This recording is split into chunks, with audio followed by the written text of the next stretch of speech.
$20 for them.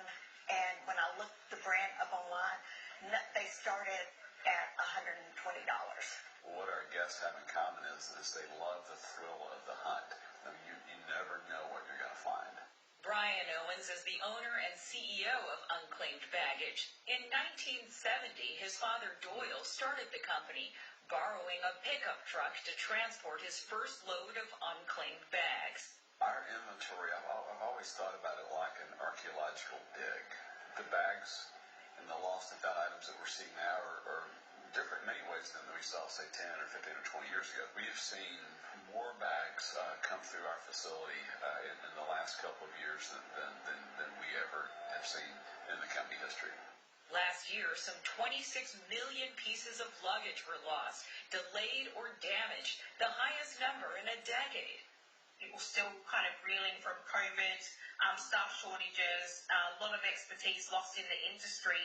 We've seen a surge in the mishandled baggage rate. Nicole Hogg is the director of baggage at aviation data company CETA. She says after high lost luggage rates the last few years, new data shows signs of recovery. What airlines are doing is investing in tracking devices, which gives full visibility of the bag throughout the whole journey, from the time that the bag's checked in to when it arrives and is in the hands of the customer or the passenger. You can track your pizza, you can track your Amazon delivery, and customers have put a lot of pressure on the airlines and the industry to be able to have that visibility available. Still, for those passengers that can't find their bags, even temporarily, the feeling of dread doesn't easily subside. I've never seen so many suitcases in my life. They were just everywhere. Last year, Tampa-based school teacher Brittany Louvier-Vervish's Southwest flight was canceled. While at the Tampa International Airport looking for her own missing suitcase, she decided to help others find theirs.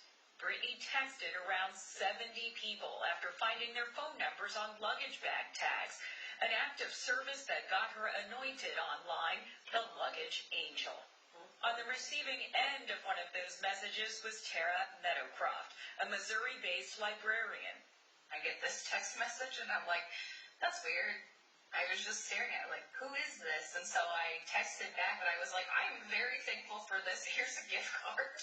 Because I was like freaking out. I could have been, scrolling through my phone the whole time that I was waiting there, but instead I wanted to do something productive and helpful. Travel is so stressful for so many people, so I did what I could to help. Now, a year later, Brittany has some advice for the frequent traveler. The easiest thing really is to have something like one of these little, velcro things that goes on your handle. You can get these straps, like this is just a plain strap, and you can have that embroidered or printed with your name. That was the lesson I learned, is clearly mark your bag. Back in Scottsboro, Alabama, Sheila Allen is still shopping the items others have left behind.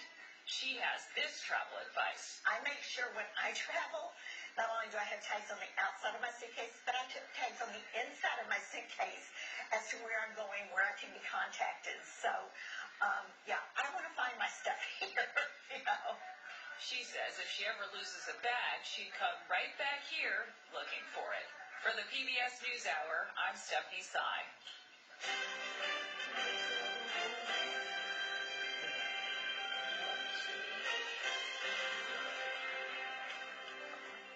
An overwhelmed immigration system, a court ruling to keep Donald Trump off the ballot, and new details about his efforts to overturn the last election.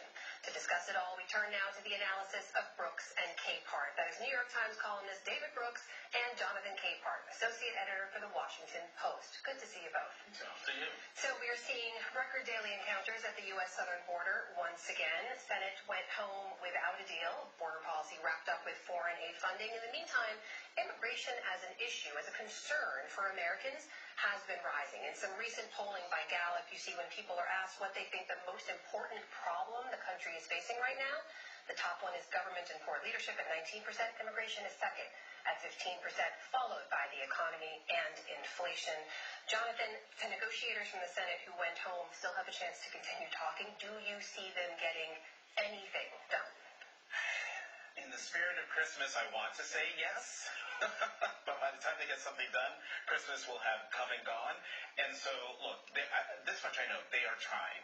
They are trying very hard. This much I also know.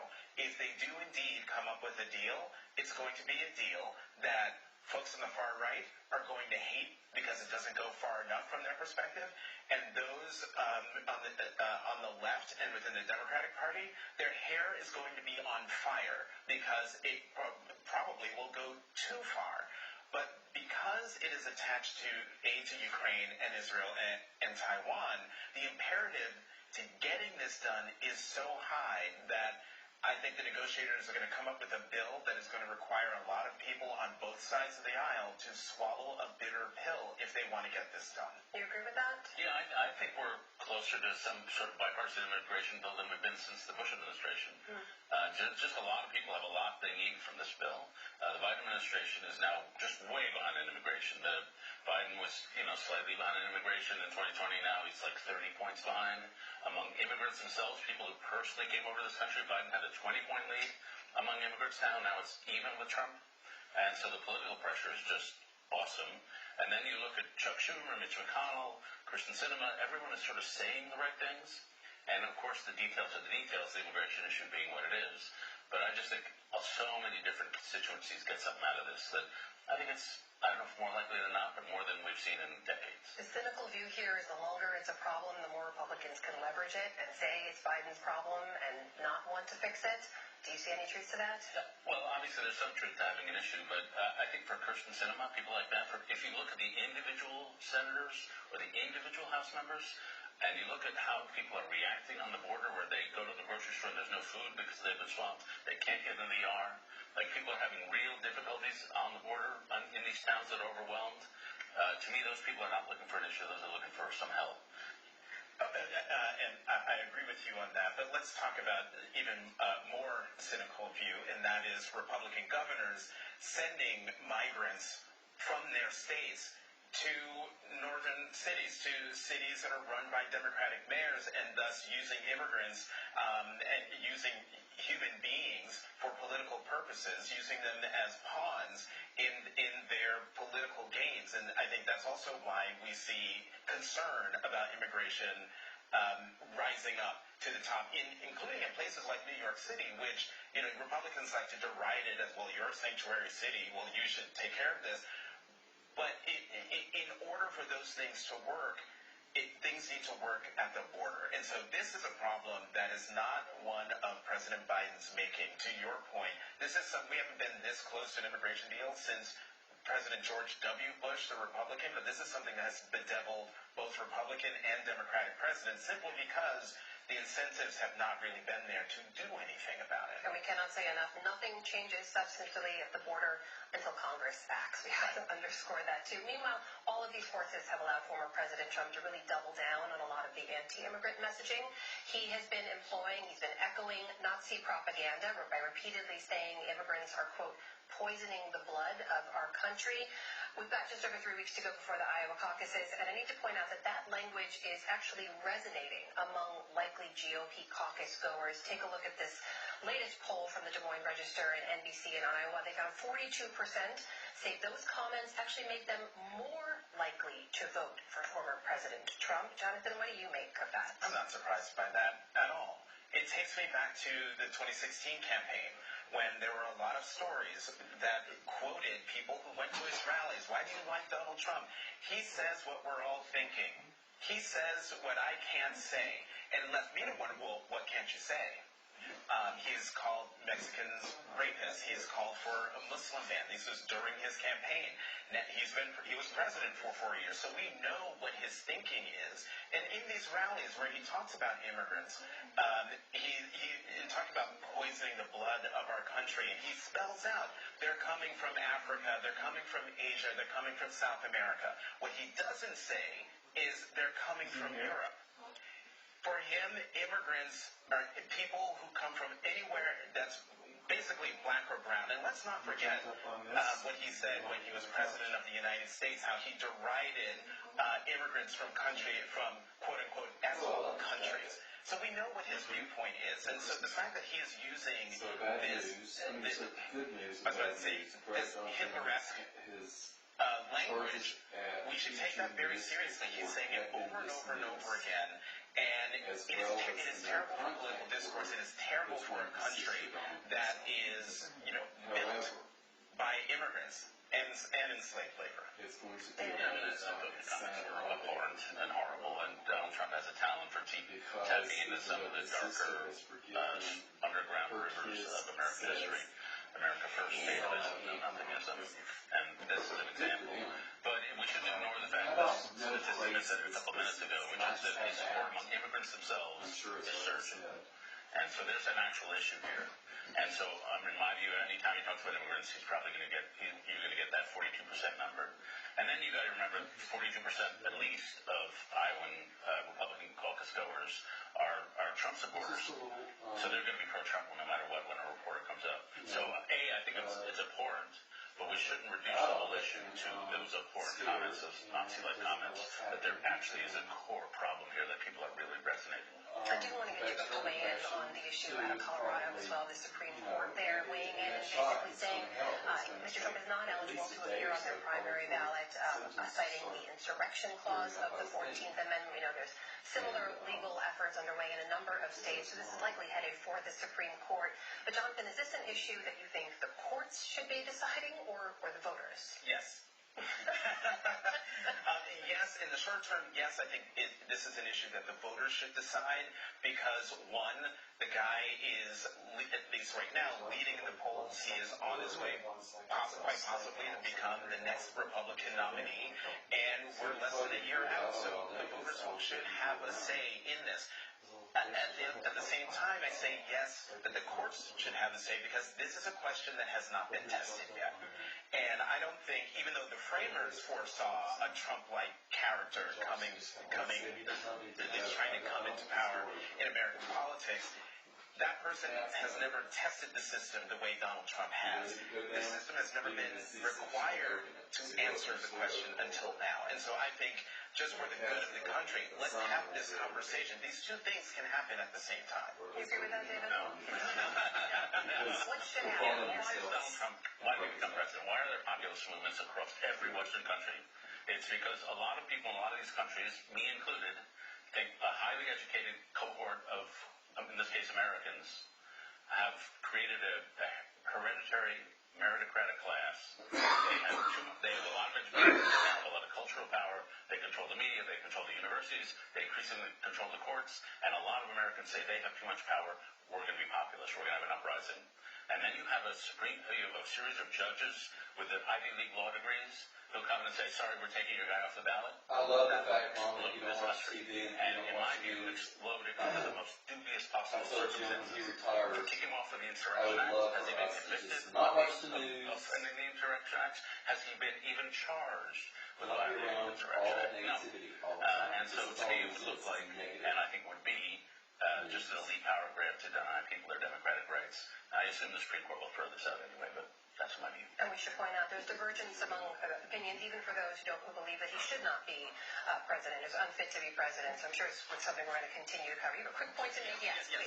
The quick point. Let's remember that the Colorado case has been brought by Republicans. Just make that worth noting. Thank you for that. Look, we are heading into Christmas weekend, and you both dig into some of the toughest issues of our time, which we so appreciate every week. But it is the season of peace, goodwill towards men and women, also the season of hope. I need to ask you both, what is it that gives you hope in this moment? I was going to go to David first. No, for me, and I mean this in all sincerity, the American electorate give me hope.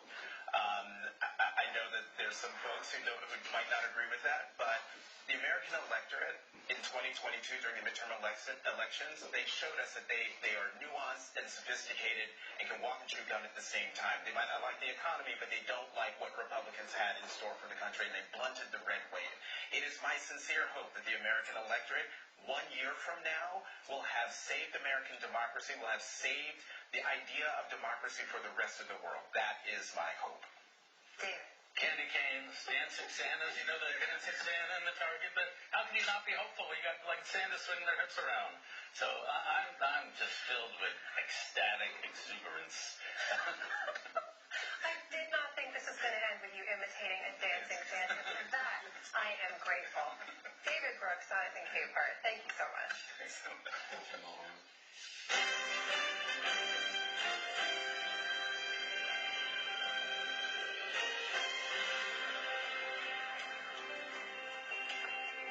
Over the holidays, you might have some time to catch up on new films at home or to venture out to the theaters. To help guide us on the best ones to add to your list, Jeffrey Brown speaks to two film critics on their top picks of the year for our arts and culture series, Canvas. The union strikes caused delays and other bumps in the road in Hollywood this year, but some films still stuck out from the crowd. To tell us about this year's best films, I'm joined by Justin Chang, film critic of the Los Angeles Times, and Linda Holmes, host of NPR's Pop Culture Happy Hour. Nice to see you both. Justin, why don't I start with you? Why don't you give us a couple of your favorites? Yeah, hi Jeff. My favorite movie of the year really snuck up on me. It's called All of Us Strangers, and it's the latest from the English writer-director Andrew Hay. It tells the story of a lonely screenwriter who's played in a quietly gut-wrenching performance by Andrew Scott. Are you ready? I'm going to press it. Merry Christmas. Merry Christmas. Here we go. Merry Christmas. I don't want to say too much about it. It's a gay love story Oh! about parent-child reconciliation, and it's also, and this is not a spoiler, it's a ghost story. I haven't seen a more intimate movie this year. What makes it work, I think, is that it's really hauntingly ambiguous on one hand, but it's completely emotionally direct and satisfying on the other. And it features what is, for me, the acting ensemble of the year with not only Andrew Scott, but also Paul Mescal, Claire Foy, and Jamie Bell. A very different movie that I also loved is The Zone of Interest, which is Jonathan Glazer's chilling and searing drama about a Nazi commandant and his family living next door to Auschwitz. This is a movie I hesitate to describe as a Holocaust drama because it so completely subverts what we've been conditioned to expect about Holocaust dramas. It is very much about the banality of evil, but the movie itself is never banal. And it's the opposite of holiday cheer this season, but it is a movie that I hope audiences will embrace the challenge of because I think it's rewarding to watch. All right, so Linda Holmes, do you have any cheer for us? Those were two independent and pretty heavy films. What's on your list? I did love a lot of heavy films this year, but I'm also happy to provide a couple that have maybe a little more cheer. I am one of the many people who enjoyed Barbie. I very much admired all the crafts that were on display in that film, the production design, the scoring, the costuming, all of that stuff I thought was wonderful. And I think the story in the end just was much more interesting. Greta Gerwig in writing and directing that just did much more with it than maybe people expected. And another one, That really struck a chord. absolutely. I mean, theatrical distribution still needs some big hits. That's still a really good thing for theaters, and I was really happy to see that happen. Another one I would mention is The Holdovers, which is from Alexander Payne, and it's about these three people who are stuck over the holiday break in a school, and it is Paul Giamatti as this very grumpy teacher, and then one of the kids that is in his class, and then the woman played by Da'Vine Joy Randolph, who plays the woman who runs the food service. And they all get stuck there. I think it's a beautiful movie. It's very generous to its characters. And to me, it's warm without being cloying. That was how I responded to it. You know, Justin, I was just thinking about Barbie, getting back to this big and small, and that moment of Barbie, and I think you had Oppenheimer as one of your favorites from the year. That moment of Barbie and Oppenheimer, how does it feel now? Was it a one-off? Did it have a lasting effect? It's hard to say. I mean, it did feel like one of those unpredictable and perhaps unrepeatable phenomena. I remember going into a theater, not even to see Barbie or Oppenheimer, both of which I enjoyed very much in different ways. I went to see another movie and just seeing theaters like crowded on a Monday night. And I think the lessons of both these movies is that personal vision and big budget blockbuster filmmaking can and should merge together in a way that they so rarely do. My concern about it is that it was so heartening to see two filmmakers that I respect as much as Greta Gerwig and Christopher Nolan succeed in this way. My fear is that it just contributes to the eventization of movies. You know, I love event movies. I love being enthralled with an audience to a really big, glorious vision. But as a film critic, I'm concerned with the audience going to movies on a regular basis to make it a regular part of their entertainment diet rather than just an exception. But what a glorious exception it was.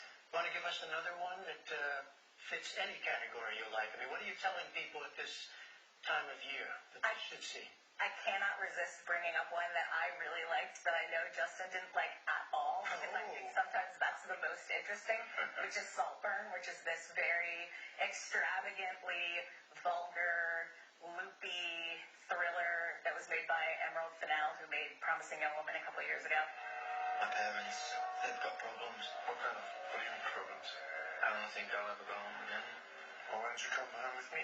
Very divisive movie. I knew walking out of the theater how divisive it was, and I've actually really enjoyed talking to people about it. I've heard a lot of smart people who can't stand it and really smart people who thought it was terrific. It's my favorite thing that happens is when people have smart conversations about divisive things. Okay. Well, Justin, you can either push back on that or maybe go positive and come up with another one that divided people but you liked. In a spirit of holiday charity, I will say that while I did not like Saltburn as much as this, I do think that Rosamund Pike gives one of the great comic performances of the year in it, and Jacob Elordi, who's also great in Sofia Coppola's Priscilla, really does terrific work in Saltburn as well. So, It's very generous. You're welcome. Another favorite of mine to branch into animation is The Boy and the Heron, which is the latest and maybe the last, although we've heard that before, from the 82-year-old Japanese anime master Hayao Miyazaki. If you like Spirited Away and Princess Mononoke and Howl's Moving Castle and other Miyazaki films, it's a safe bet you will like this one too. It's a gorgeously drawn and surreal and inventive piece of animation, but what makes it so moving is it's also very much the story of an older man, perhaps Miyazaki himself, looking back at a younger version of himself and asking questions like, how do we reconcile the pain of the real world and the escapism of fantasy? It's a beautiful film, and I think a profound one, too. And just in our last minute, Linda Holmes, it's hard to talk about this year without, of course, thinking about the strike. Do you see any impact now, or are you looking for it to come, or where has that left things? You'll see some films that are delayed. There's some that are already being delayed, so it's going to take a while for the schedule to kind of reset. But I was so heartened by the fact that, we've mentioned just a handful of movies here, but there are so many that were great this year that are still coming out. American Fiction is great. I like The Iron Claw, which is about to come out. Justin, brief last word? I'm just heartened by the fact that as devastating as the strike was, I think writers and actors are happy to return to work, and I think they've seen that the power that solidarity can accomplish and that they can and should be remunerated in accordance with their work. I mean, they make this business run, and so it's just a shame that it took the devastating losses and just pain of the strike in order to accomplish that. So, but hopefully the season will be a good one for all of them. All right, Justin Chang of the Los Angeles Times, Linda Holmes of NPR Pop Culture Happy Hour. Thank you both very much. Thank you. You for having me.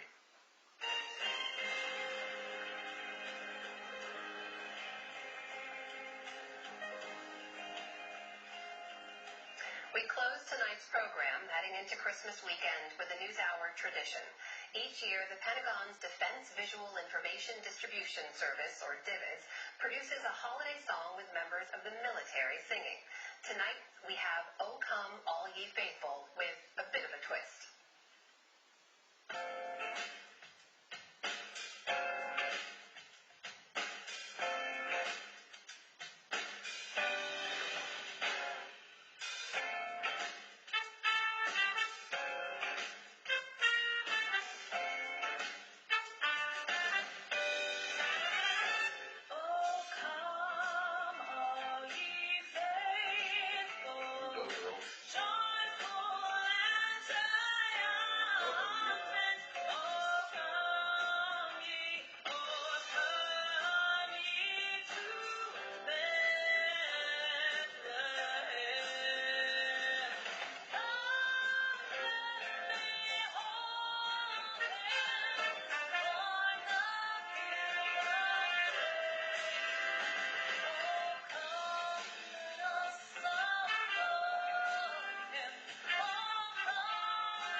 How's that for holiday spirit? Well, ever wonder what our favorite holiday traditions are here at the News Hour? You can find out by going to our TikTok account. My colleagues and I weigh in on everything from caroling to fruitcake. And be sure to tune in to Washington Week with the Atlantic tonight right here on PBS. Jeffrey Goldberg and his panel discuss the Colorado Supreme Court decision to leave Trump off the ballot and what 2024 could bring. And tomorrow on PBS News Weekend, the promise shown by one transatlantic flight that could help the aviation industry lower emissions. And that is the News Hour for tonight. I'm Amna Nawaz. On behalf of the entire News Hour team, thank you for joining us. Major funding for the PBS News Hour has been provided by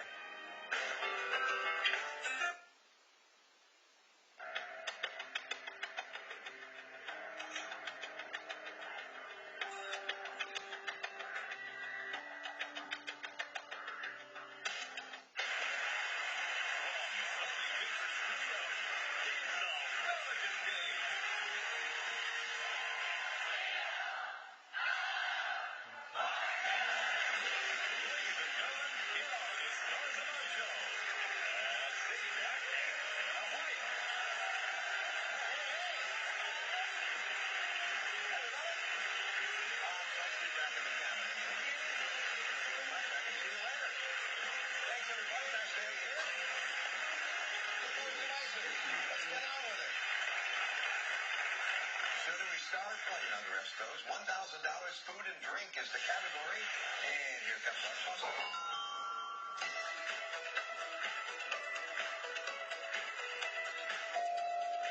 As Lida. Hot apple cider. That is it.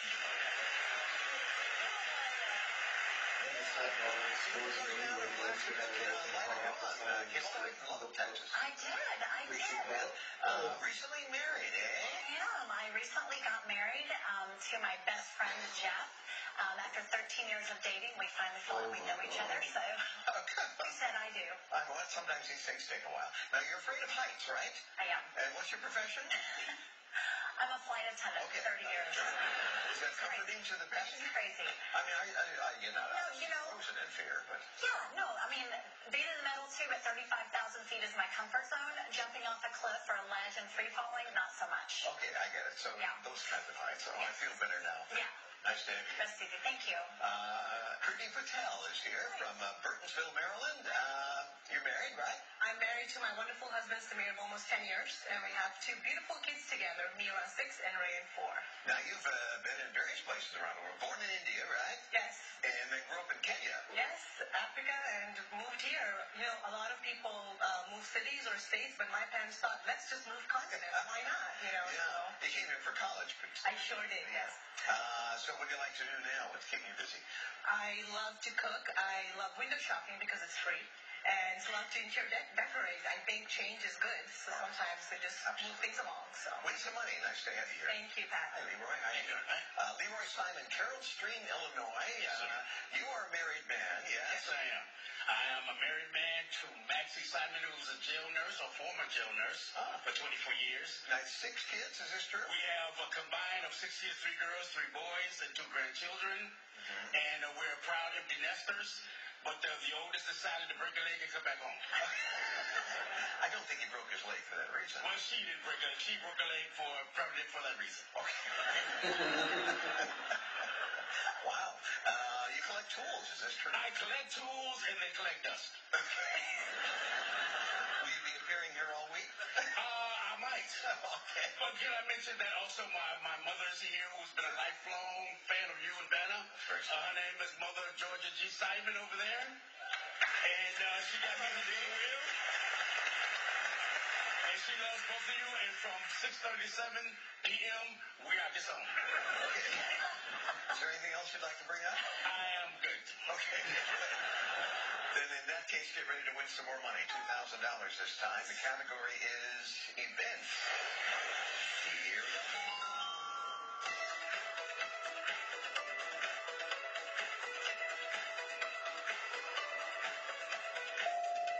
Pretty. All-Star Game. Yes, ma'am. Cool. We're going to move on to our first round puzzle. It's a phrase, and because you got that toss-up, you can spin first. Perfect.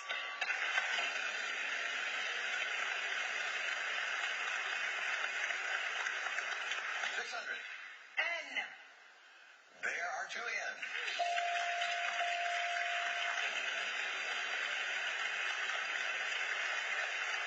500. S. There is an S, yeah. 1,700. I'd like to buy a vowel. Which one? An A. There is an A. I'd like to buy another vowel. Okay. An I. Do we have any I's up there? I believe we do. We have 1, we have 2, we have 3, and that's it.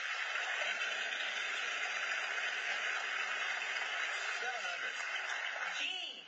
Sure, 1G. I'd like to buy an E, please. We have E's, 3 of them.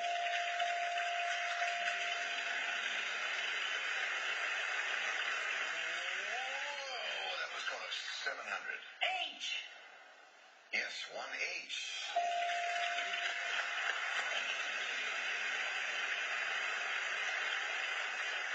650. L. But there is no L. I'm sorry. Leroy, your turn.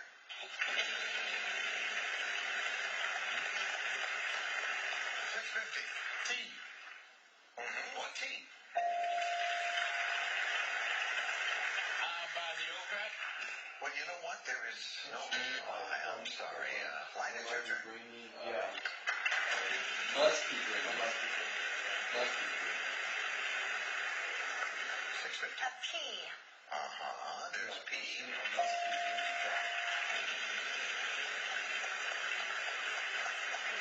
500. A C. Yeah, 1C. That's figured. 5 vowels, spin the wheel, what? So, I'll buy a vowel. A U. yeah, the last of the vowels, and there it is. I think I'll solve. You will, huh? Okay, go ahead. Pinch me, I must be dreaming. That is correct. So, $900, you get 1,000. We like that number better. That's our minimum per round. So you have 1,000. Yeah, we have 2,000. Pretty gets $2,000. So we'll get Leroy going here real soon, I'm sure. And we'll take a break. Come back, play some more wheels. Don't you go away.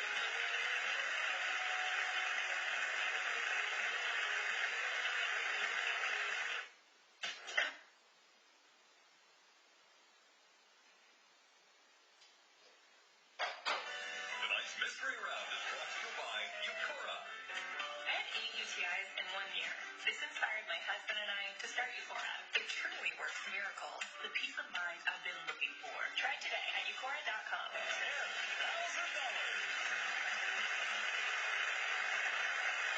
Okay, thanks. Before and after is what we're looking for this time. A quick look at that, and then Leroy, spin that thing.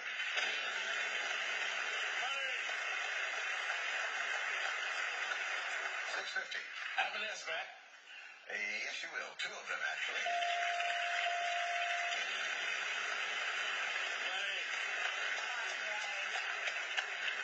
600.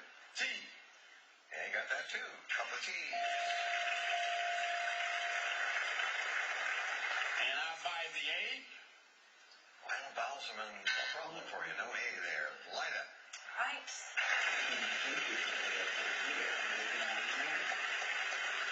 900. An R. There is an R, yeah. What are you going to do now? I'll buy a vowel. An E. There are some E's. 4 of them.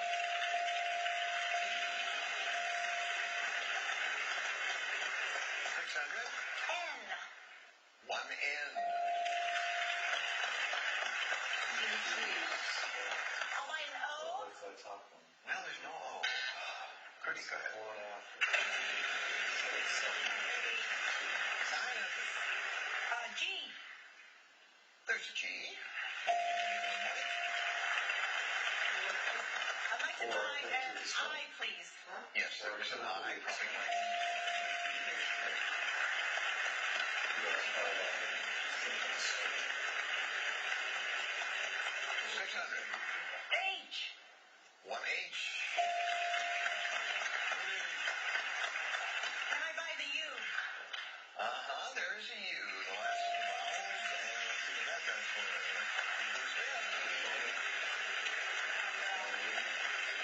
I don't know. It's going to be so close. Sorry. Well, anyway, you have $2,250. I don't know if vowels you have to spin it or solve it. I'm going to spin. All right.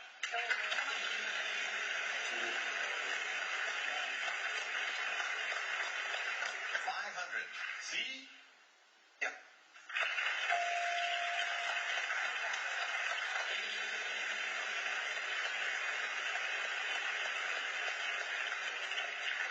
A B. Well, oddly enough, there are 3 of them. Puppet string she is. Puppet string. I think I'll solve that. Okay, wish you would. Puppet string T. Yes. This is absolute tribute. Well, you won more than $4,250. Picked up a wild card. Everybody has some money. We always like it that way. We'll take a break. Get back and give away even more.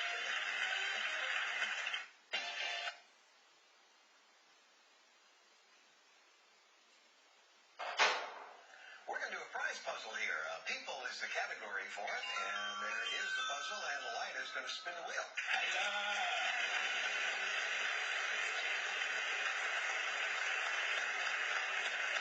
600. R. There are 3 of them, yep.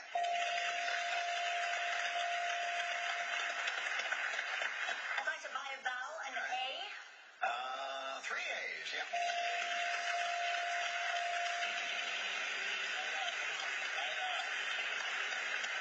Well, don't look down when your fear of heights may take over here. Trudy, your turn. All right. Let's do it. Oh, that looks nice. There's a cast here. You have to call a letter that's in the puzzle. L. And you didn't. Leroy, your turn.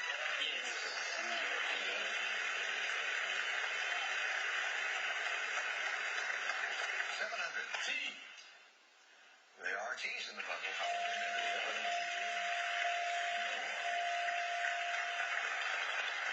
And I will buy the E back. Alrighty, 3 E's. And I will buy the O back. All right, Leroy. 1-0. It's going to be close. I'm sorry. And you know, you have to get rid of that wild card as well. It's an emotional moment, wasn't it? Light, it's your turn.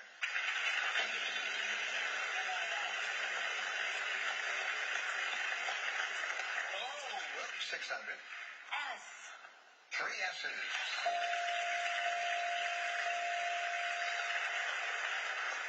What do I do? I'd like to buy an I.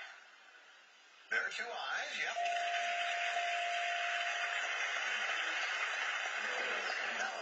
I'd like to solve. You would. Go ahead. Interesting cast of characters. That's it.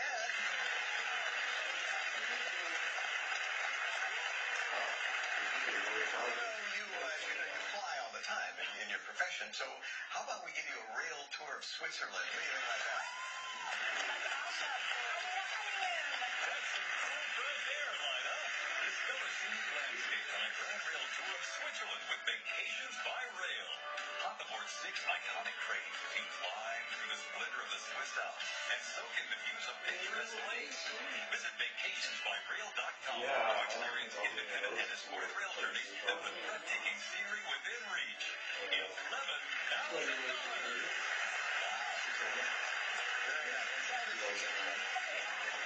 $16,100 we have to big lead at this point, but this point is not finished. We have lots more to do. We'll be right back.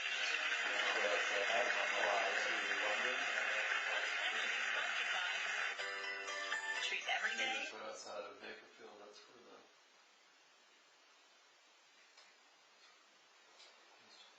Give your loved ones the best holiday gift. Shen-Yun. Disney Parks Magical Christmas Day Parade. Christmas morning on ABC. Let's do this triple toss-up thing tonight. Thing is the category for all three puzzles. Here is the first one worth $2,000.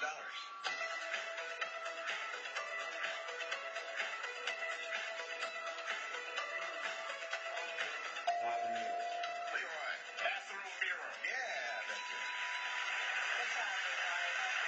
And just for the record, I'm not in favor of them. I love them though. Here's number two. Okay.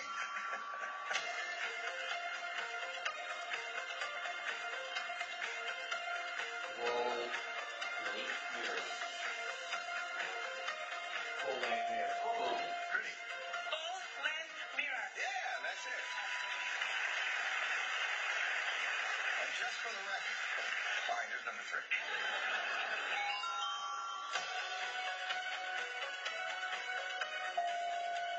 And Leroy. Rear view mirror. There you go. Hey, you're up over $8,000. What are you doing? The category for this next round, and Leroy got that last toss. This will be a final spin, so give it a good one. Let's go. How much money did I rack up? Let's find out. $1,500 apiece. What are you doing is the category. Leroy, we start with you, a letter, please. H. No H. Select. R. One out.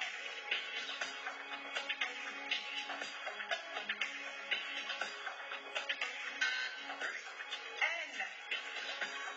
There are some N's. Three of them. $4,500. Time starts with benefits.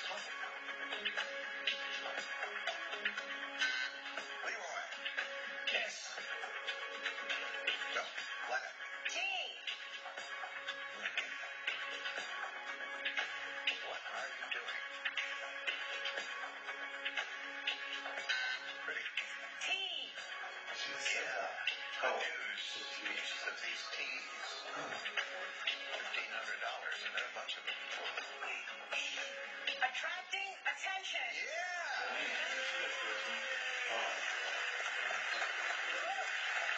Have you looked at the score? She won. $17,500 came out of nowhere. From India to Kenya to the United States to bonus land. Oh my God. Stay right down there. Well, she overtook you at the end, but I don't think you're too sad. I think you had a very nice night. You go to Switzerland, $16,100. Thank you. Leroy, you're a good man. We sure enjoyed having you here. Thank you very much. And you got $8,250. Nice job. Thank you. I know. I can't believe it, and I didn't win.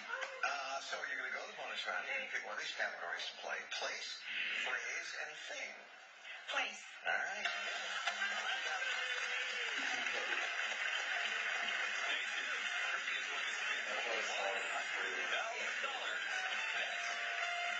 The thing is,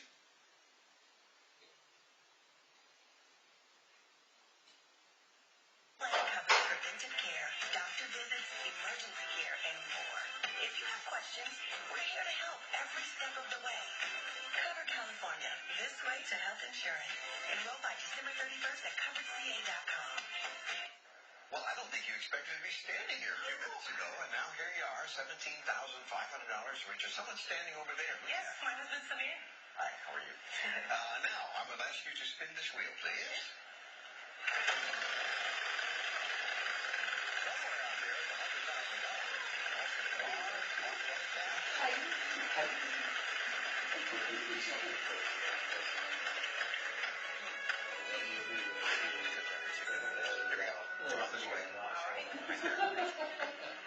Now, you chose place as your category. R-S-T-L-N-E, Vanna. Some of those letters must be at least one. Well, that's the very least. All right. We've got some work to do. Let's have 3 more consonants, 1 more vowel. Okay. C, D, Something nature. N, No. And vowel. A. Seem to have her mind made up. Okay. Got a couple of A's. Here's that C. It still looks tough to me. But it's a place that's used letterboard. Maybe that can help you. You have 10 seconds to try to talk it out. Say as much as you can. Good luck. Backwaters. Back yacht, Backwaters. back gauge, back hatch, back. Well, it was back, but still a tough word. It's a back you were not going to get that. It was just a little too difficult. See, okay. You won big, $17,500.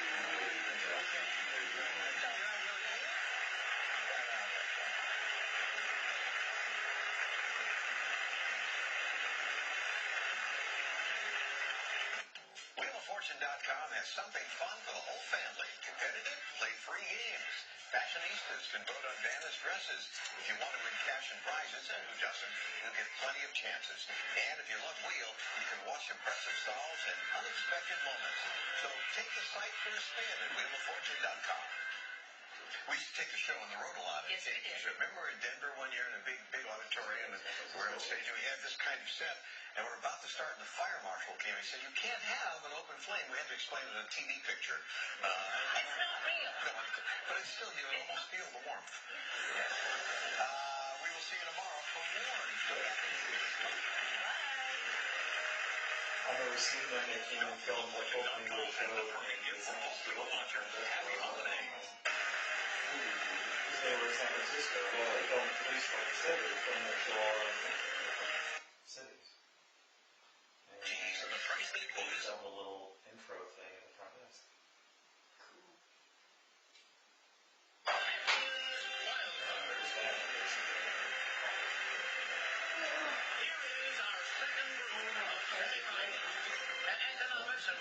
Professor from Newport, California, Ed Colson. A campaigns director from Brooklyn, New York, Emma Salzberg. And a Marine officer currently serving in Stuttgart, Germany, Tyler Vandenberg. And now, here is the host of Jeopardy, Thank you, Gilbert. And welcome back to the semifinals of this Champions Wildcard competition. In yesterday's game, it was our Professors Tournament semifinalist Gary Hollis who secured a spot in the finals with a convincing runaway victory. Today, there's a second spot up for grabs, and we're welcoming Tyler, Emma, and Ed back to the Alleyster backstage. Good luck, champs. Let's start finding out which of you it will be as we get into the Jeopardy round and these categories. First up, science. Then we have Western TV shows for you. Holmes, Sherlock Holmes. Then a little game of Name That Car Maker. Slang for liquor. And finally, look up in the sky. It's Tyler. You begin the game for us. Name that car maker for 200, please. You can truck in It's Tacoma all the way to Yakima. Tyler. What is Toyota? Yes. Name that car maker for 400, please. There's one U in Outback and two in its name. Ed. What is Subaru? Yes. Holmes, Sherlock Holmes for 600. In the adventure of the speckled band, Holmes figures out that the title killer is one of these deadly creatures. Emma. What is a snake? Yes. Name that car maker for 6. Its C40 recharge is less boxy than some of its Swedish predecessors. Tyler. What is Volvo? Right. Name that car maker for 800, please. It's cayenne. Put some pepper in your step. Tyler? What is Porsche? Right again. Name that car maker for 1,000, please. Its name implies you'll drive the QX55 forever. Tyler? What is Infinity? Good for 1,000. Slang for liquor for 200, please. Bernays or A1, for example. Ed? What is sauce? Getting the sauce, yes. Home Sherlock Holmes for 400. Gregson, Lestrade, Hopkins, and Jones isn't a law firm. They're guys who sought Holmes' help for this national agency. Ed? What is Scotland Yard? Right. Home Sherlock Holmes for 800. In the Musgrave ritual, Holmes recovers the lost crown of this king deposed in 1649. Ed? Who's Charles I? That's him. Home Sherlock Holmes for 1,000. This kindly landlady was first mentioned by name in the second Holmes story, The Sign of the Four. Ed? Who is Mrs. Hudson? Correct, you're a Sherlock Holmes fan. Home Sherlock Holmes for 200. Finish it off. Holmes figures out the killer and Black Peter must be strong. The victim is pinned like a beetle by this wailing weapon. Ed? What is a harpoon? It's a harpoon, yes. Western TV shows for 600. This actor has been on the right side of the law as Seth Bullock in Deadwood and Raylan Givens in Justified. Tyler? Who's Timothy Olyphant? Yes. Western TV shows for 800, please. According to good old Hoss Cartwright on this show, anything will taste good when you're hungry enough. Ed? What is Bonanza? Yes.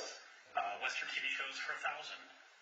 A Paramount Plus series follows this black lawman of the Wild West who, in real life, apprehended more than 3,000 outlaws, including his son.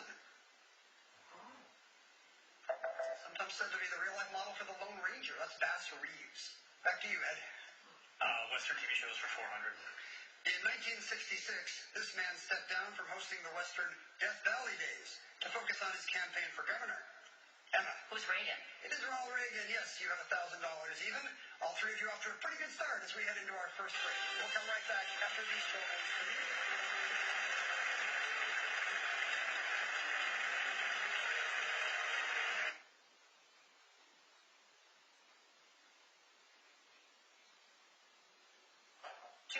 Eucora makes effective urinary tract health products. It truly works miracles. The peace of mind I've been looking for. Go to eucora.com to learn more. Ed Wilson, a professor from Dana Point, California, had some guests in the audience for our Champions Wildcard competition, right? Yeah, along with my brother and my wife, who came today, my 90-year-old parents both came to the studio. It took a 2-hour drive to get here. It was awesome. And I got to say, the crew was absolutely awesome in helping them to their seats and getting around. So thanks to them. It's wonderful that your parents are still with us and got to watch a little Jeopardy. Emma Salzberg is a campaigns director from Brooklyn, New York, and perhaps not the only Emma Salzberg from Brooklyn, New York. Is that right? Yeah, that's right. The first time that I was on, I talked about the other Emma Salzberg, who lives in Brooklyn and is a friend of mine. And she came to one of our watch parties for my first run, and we still get each other's emails to this very day. So, hi, Emma Salzberg. What? There was another Ken Jennings in Salt Lake City when I was on Jeopardy, and he had a lot of unwanted phone calls. Tyler Vandenberg is a Marine officer serving in Stuttgart, Germany. He must travel quite a bit for the military, and it almost jeopardized your ability to be with us here today, right? Yeah, that's right, Ken. I was very lucky when I got the text from the Jeopardy crew because I'd actually been traveling a lot for work at that time. I've been away essentially the day before and the day after, and been any time on either side I wouldn't have seen it. So I feel very fortunate that I did get it, and I hope it means something that I got to be here today. It means something to me. We're delighted to have you. Good luck to you. Emma, you gave us the last correct response. Let's get back into the round. Slang for liquor for 400, please. Lewis Carroll coined chortle by combining chuckle and this word. It's a word for liquor, a little snort. Back to you, Emma. Slang for liquor for 6. On film, Turner's Canine Partner. Type. What is hooch? Yes. Slang for liquor for 800, please. It can come before Sander and after Bible. Emma. What is spelt? Yes. Slang for liquor for 1,000. Most Hawaiian punch labels say contains 3% this. Juice. Emma. What is juice? Yeah, some of that juice. Western TV shows for 2, please. Beth Duckman kidnaps a Catholic priest to marry Rip Wheeler on this TV series set in Montana. Emma. What is Yellowstone? That's it. Science for 2. The Lumiere's autochrome color photo plate used a layer of dyed starch particles from the... Dude, that thing you were asking me about the other day when after lights went out, about the lights being on, that was okay, right? What? Remember when I had reset the jack light, the jack camera? Yeah. The lights worked again. At least they The were second light? They were both on when I did it. So. The second light? Yeah. Okay, just maybe brief warranty. Oh. But yeah, they were both on. Vegetables. Ed? Or potatoes. Yes. Signs are for. Ocean sediment may be made up of coccolithophores, these tiny organisms, 6 billion to the square foot. Emma? What are plankton? You be more specific? Oh, no. Oh, I can't. Can you, Tyler? Or phytoplankton? Can you be even more specific than that? No. Over to Ed. Not a chance. Ed, fair enough. We were looking for algae. That's the type of plankton we were going for. Back to you, Ed. Signs for 600. Yes, it is. Give you another one around. You're in the lead right now, Ed. 1,000. Just 1,000 on science. Here's your clue. During an epidemic of this disease in 1796, Edward Jenner discovered the power of vaccines and used it to save lives. What is cholera? I'm sorry, no. It was a smallpox epidemic. You lose $1,000. The game just got even closer, Ed. You select. Signs for 800.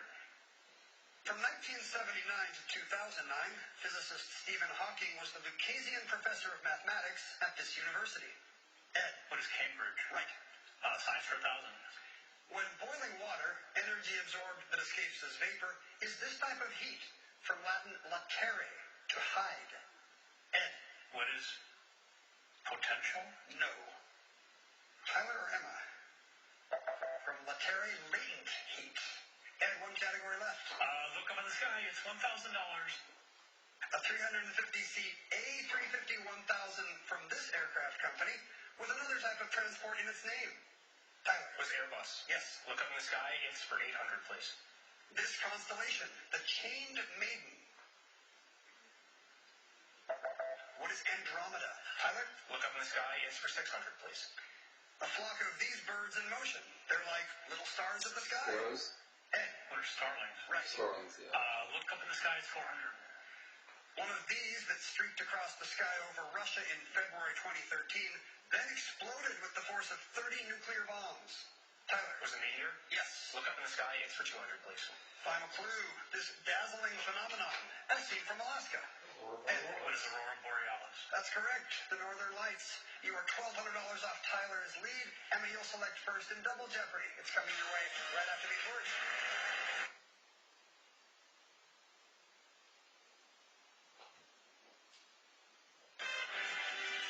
We come from people we can be proud of. Seeing all the places I come from, I know. If it's a Serrano, it's something to be proud of. Give the gift of family heritage with Ancestry. As you know, there are 2 daily doubles in this Double Jeopardy round. We'll be hitting somewhere in these categories. We have French connections. We have Who's the Missus. Then you'll get your day in court with that C in quotation marks. It was an Olympic year. Then Oscar Mayer Wiener. We'll need a first and a last name for all these responses. And finally, adjectives. Emma, you begin the round. I'll take your day in court for 400, please. An assertion to a legal right to something. You can also make a counter one. Ed? What is a claim? Right. Oscar Mayer Wiener for 400. On the small screen, he starred in Moon Knight. On the big screen, The Force Awakens and Inside Llewyn Davis, among others. Emma? Who is Oscar Isaac? That's him. Oscar Mayer Wiener for 800. He co-wrote the musicals Showboat and The King and I. Ed? Who is Oscar Hammerstein? Correct.